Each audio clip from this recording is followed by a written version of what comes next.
I'm working on the assumption that they're going to introduce me. I'm Jamie. I provided psychotherapy services for 9 months at the Chronic Pain Rehabilitation Program at the Cleveland Clinic under the direction of Dr. Javier Jimenez. As I started working there, this figure from my early exposure to performance art kept popping in my head.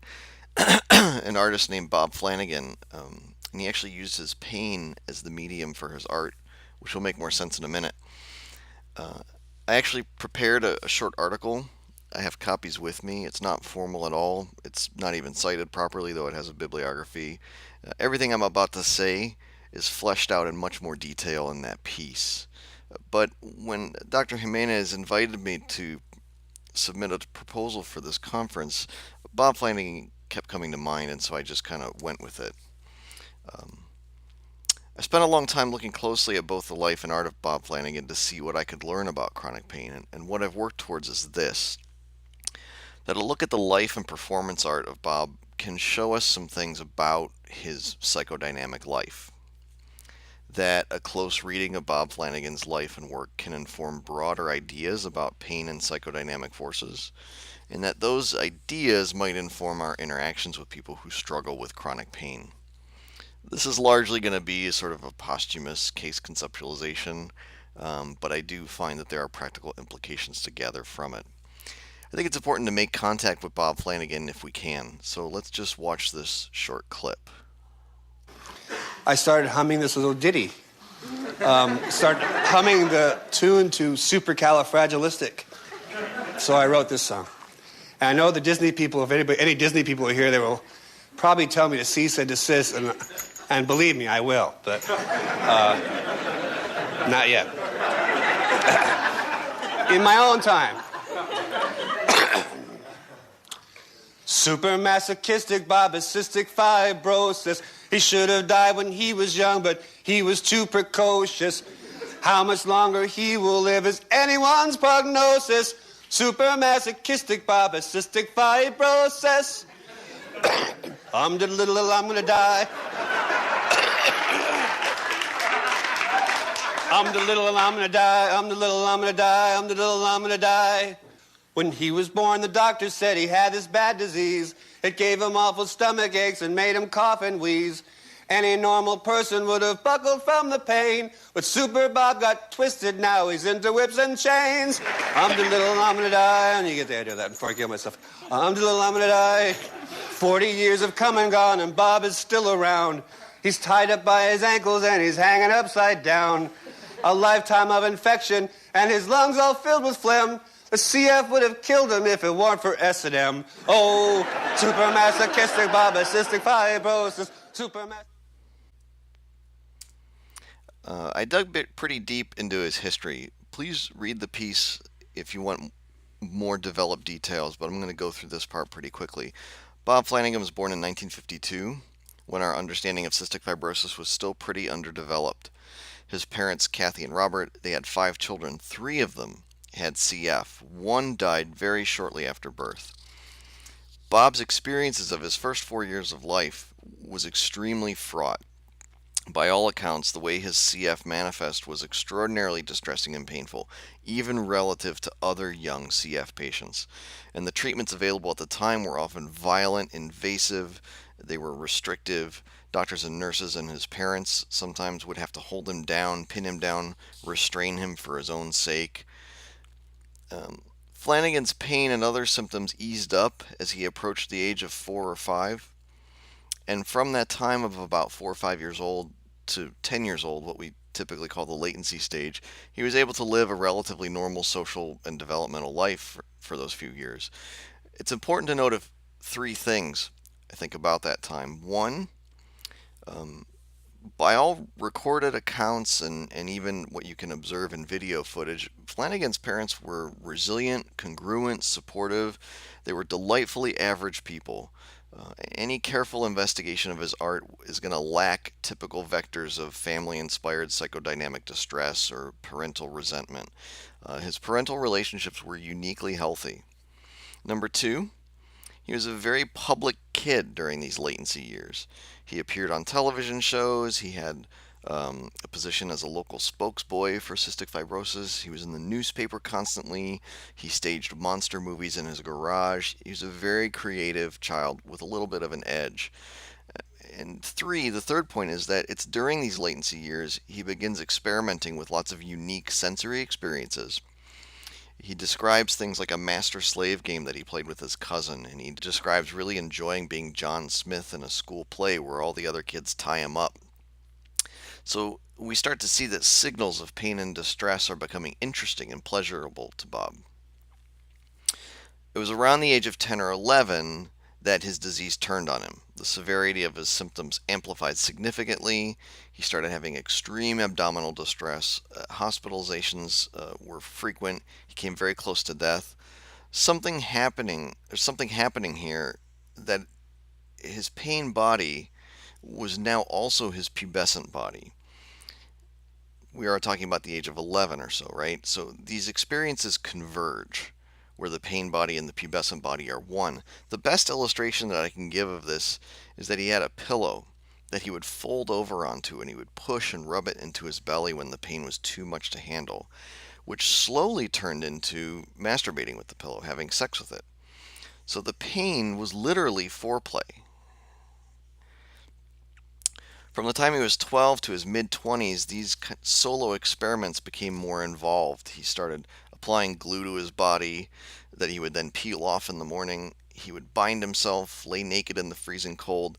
All of these had explicitly sexual aims by this point in his life. He thrived sexually on being restricted, tested, on enduring. He was a productive, well behaved, nerdy, quiet kid. He actually didn't even really know what pornography was. The point there being that this was a very private and very organic life and sexual experience. He began to write about these experiences haltingly. He then moves to LA and starts hanging around the punk scene, and none of this gels until he meets Sherry Rose, who would be his life partner. They began experimenting together, and after some time as a couple, he actually signs himself into servitude with her. Bob relished this. He was writing very direct works about his pain body and his pain life, his disease and his sexual narrative.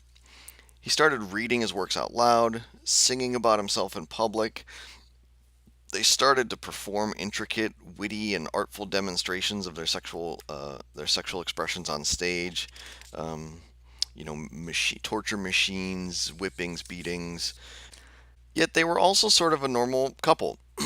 They had a lovely domestic life together. Their work got more and more elaborate. They did video work, tours and readings, they did massive gallery installations. The media of Bob Flanagan's art itself was the medium of his body, his pain, and his disease. They call this pathography. His pain and sickness was his paintbrush.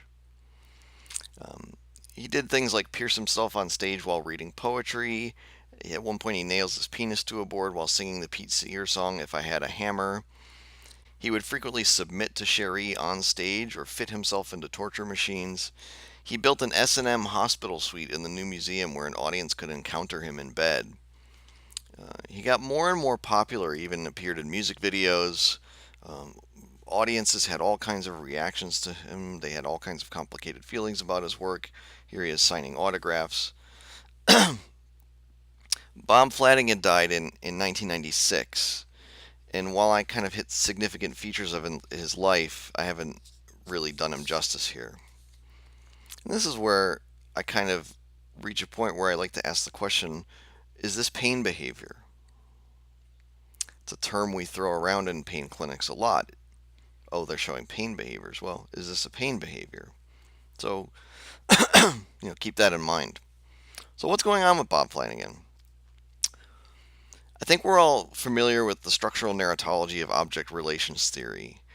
Um, Usually, we have all this wonderful stuff, and usually when we look at object relations, when we look at a case through an object relations lens, we're looking at kind of this latter portion, struggles with the resolution.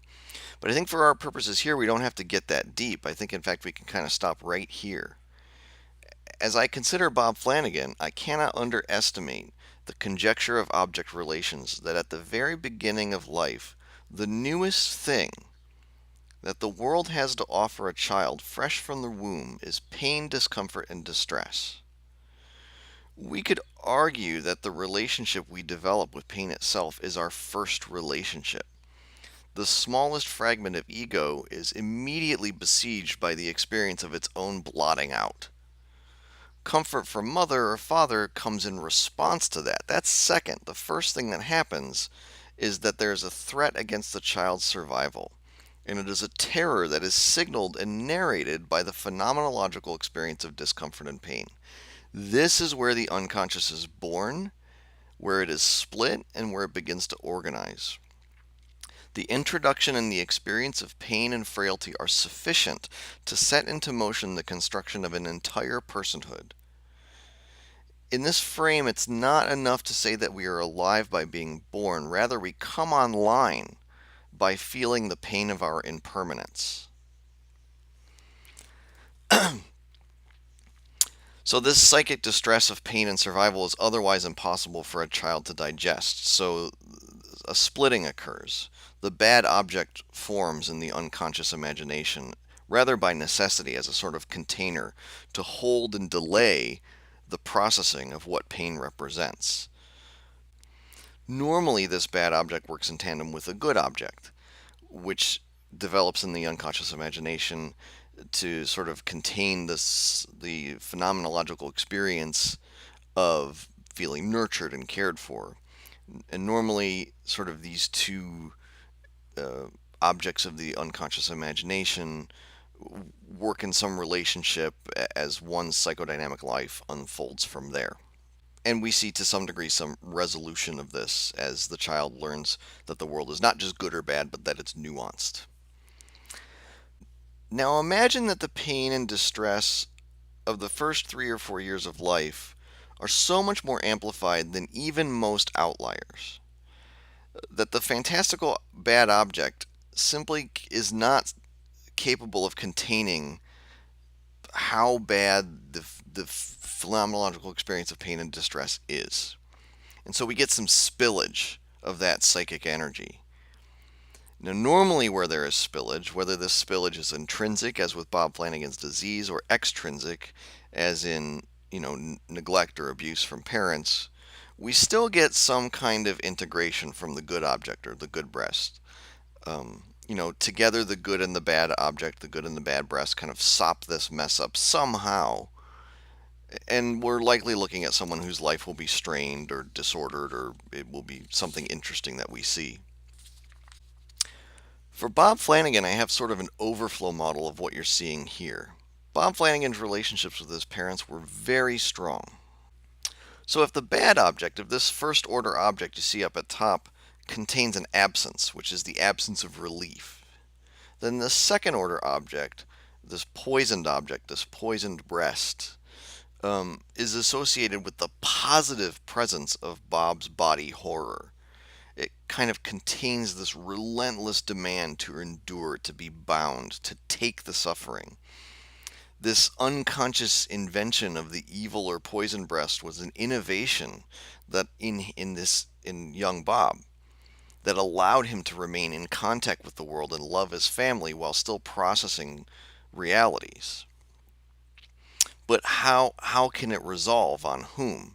The bad breast can find reparation on mother. Where does this evil breast, where does this poisoned breast resolve? His disease is both real and a figment. So this creative, imaginary, self-object sex world resolves with her, whoever her is, as a partner. And he would probably tell you as much, save for the fact that occasionally he would sew his lips shut. His art does get us closer to his unconscious. His art is filled with explicit descriptions that make an induction of this overflow construction readily available. We see a richly developed evil fantasy mother, including things like cribs. There's an infantile vocabulary in his art. Things like cribs, being fed with bottles, being locked in punishment room for days, while Sherry Rose would feed him or withhold food at her discretion. So sort of, go to your room. You don't get dinner tonight. There's lots and lots of punishment for him being a very, very bad boy.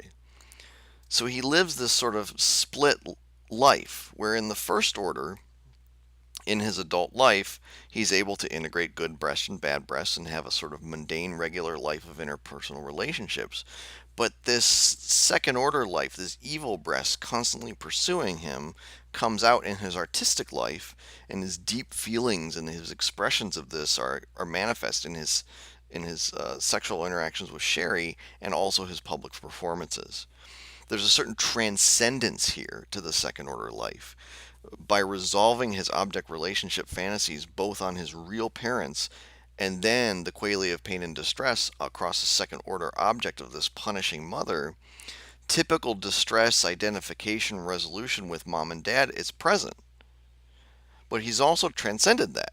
And he works on resolution with this evil breast, evil object in this other valency entirely. In this way, he transcends most relational dynamics. You can see this when his parents speak about him. They speak about him with love and acceptance, but also as a sort of mystic who's called up into a layer of processing that they can't access. And because of the signal that this fantasy relationship has, there may only be one resolution to it, and that is Bob Flanagan consummating that relationship in his death. I think there's something about the timeline that corroborates this.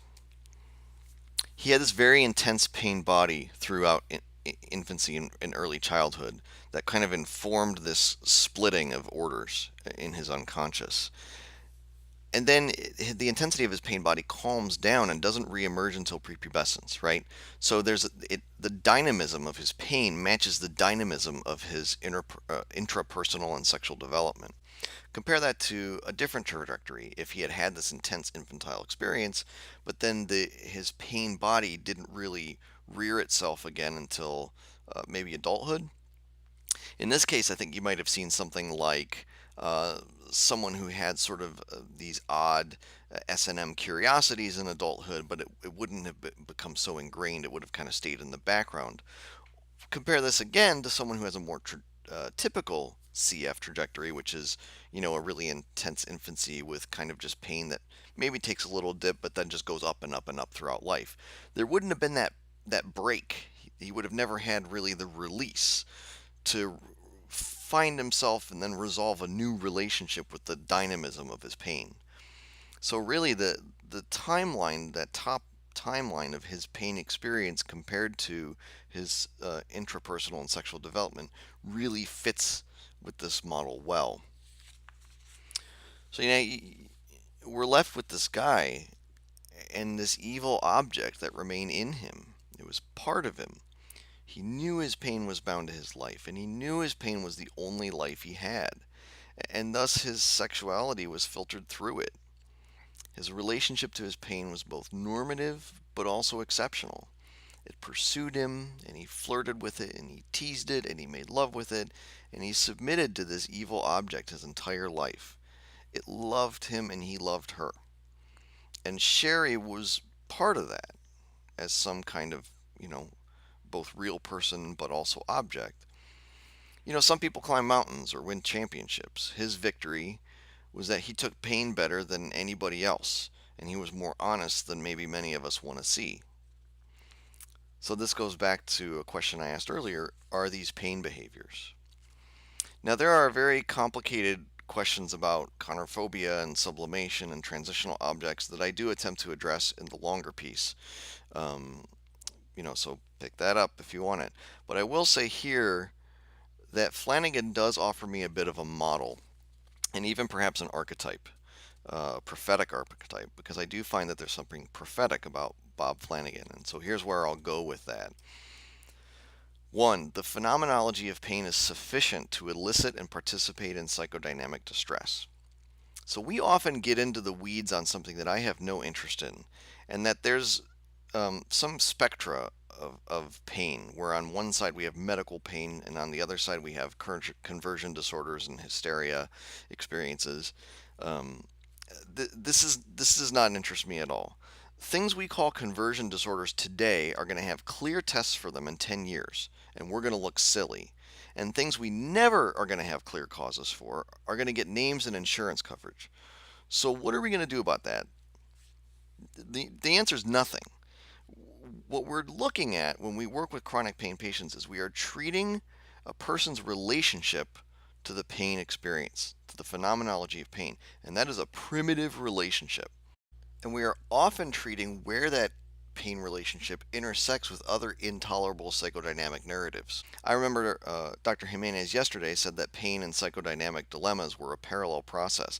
I would say that it's worse than parallel. Because of the primitive nature of our relationship to pain, pain and other psychodynamic distresses don't exist in parallel, they are braided together. It's a collusion. And all of these forces have dimensions of both real and unreal. So I think, kind of just to level the ground, when I approach a chronic pain patient, I think that it's really enough to say this: the phenomenology of pain is sufficient to elicit and participate in psychodynamic distress. Two, I often feel like I'm looking at people who are mediating multiple timelines and who are split into multiple orders. This one is tricky, but it has to do with the patient mediating time itself in his or her body. There's a nowness of the pain experience that's braided with a nowness of some other psychodynamic distress. But that cleaves the patient back in time to the most primitive experiences of pain and terror that we had as infants. And yet, they resist resolution of these complexes because they're so busy pointing towards the future of their own destruction. So there's present, past, and future all playing out in this person's body. This is a tough place to be. Bob Flanagan did it. Most of us shouldn't try. This is a line I got from a mentor in Chicago who works almost exclusively with chronic pain patients. She said they were not ready for their pain. None of us are really ready for it in infancy, but for some reason, they're not ready for their pain now. If they were ready for it, we wouldn't be seeing them. They would be a person with chronic pain and not a chronic pain patient. What is their pain saying to them? So this works in the rubric of sort of signal and noise, subject and object. What does the signal of pain communicate to them? What does it say to them? What does it mean to them?